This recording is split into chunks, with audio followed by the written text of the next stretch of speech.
Hi, it's me again, Jill Wigmore-Welsh here from Reading in Berkshire. I'm just going to have another go at explaining about the thoracic spine. I've already shown you the rib cage, and then I've used my mobile phone and various bits to try and explain to you a little bit more about how this goes together. And now I've drawn a diagram. Okay, so right, let me explain what this diagram is meant to be. When I look at it, it could actually be a sort of stick insect thing with long legs sticking out from the sides. But what it actually is, if you can see the colours on here, the red bits, and I'll just see if I can point with a pen. Going backwards. Up a bit. Right, the red bits here. So there's 1, 2, 3, 4 red bits with spiky bits sticking out the side that you can see there. Alright, now the red bits, they're meant to represent that body of the vertebra. So that's the big chunky piece of bone at the front, which is there for us to take all of our, well not all of our, but a lot of our weight through. The bits that stick out at the sides there, they're the pieces that I referred to as the transverse processes. Alright, so that's all part of your vertebra. The white bits in between those 1, 2, 3, 4 bits that you can see, three white bits, those are meant to represent the discs. And then the bits that are sticking outside that look a little bit like sort of legs, these bits here, those are the ribs. Alright, so those are the ribs, and the scribbled bits in between the ribs, that's meant to represent muscles.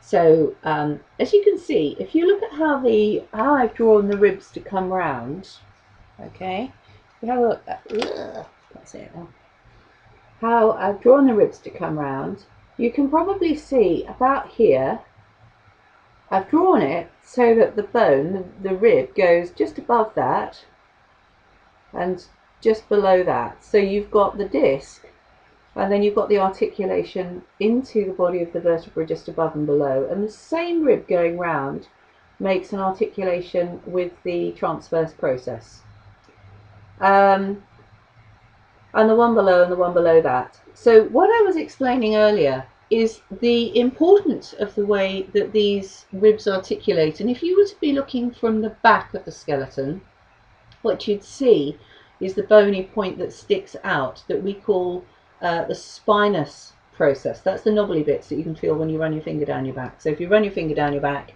you feel the little bumps.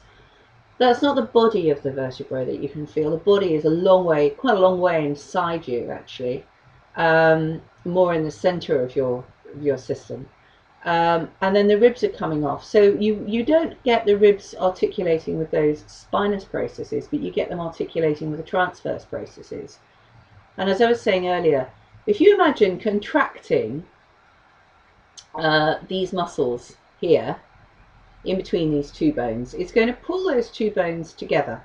Now you're unlikely to tighten the muscles on that side, whoopsie, without tightening the muscles on this side as well. So if you tighten the muscles in between these vertebra here and then the next one down, can you imagine how that's going to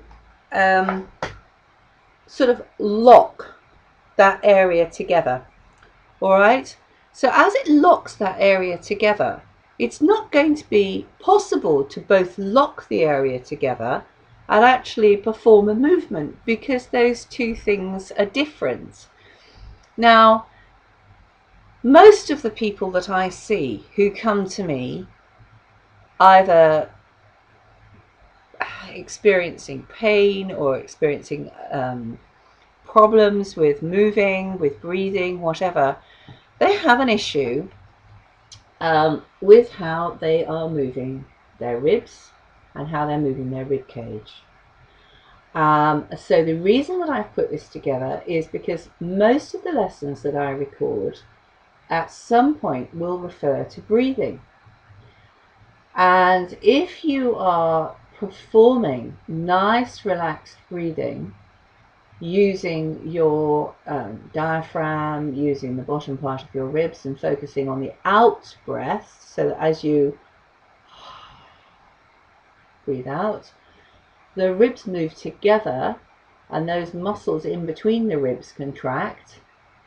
But then when you take a breath in again, You need the muscles to be able to relax in between those bones in order for you to be able to breathe nice and comfortably. So this is really important, the ability to be able to sense and feel what goes on in our rib cage, and to have a sense of how much our emotions and our fear response, and I don't use that word fear lightly, because fear is huge. It's a very primitive response. I have 4 dogs, and anybody who has dogs or any form of animal will know that dogs can get very upset. If they're fearful, they can exhibit fear behaviors. They can almost become aggressive because they're fearful, but it's not aggression as in wanting to bite and attack. It's protection. They're scared.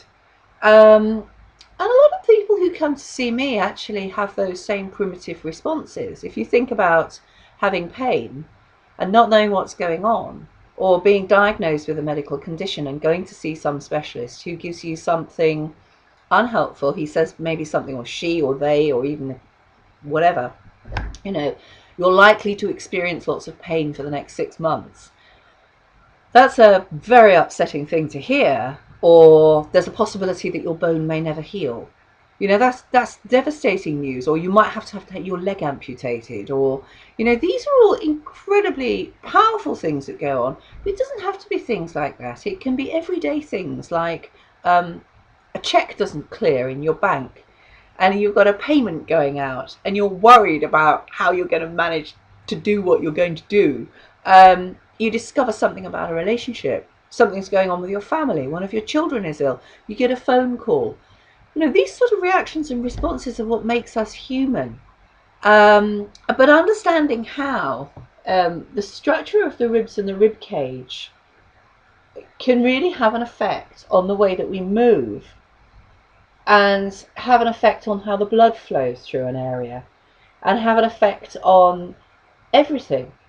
It can be quantum. So I hope this is helpful, and I'd like to pursue this a little bit more in other recordings. Thank you.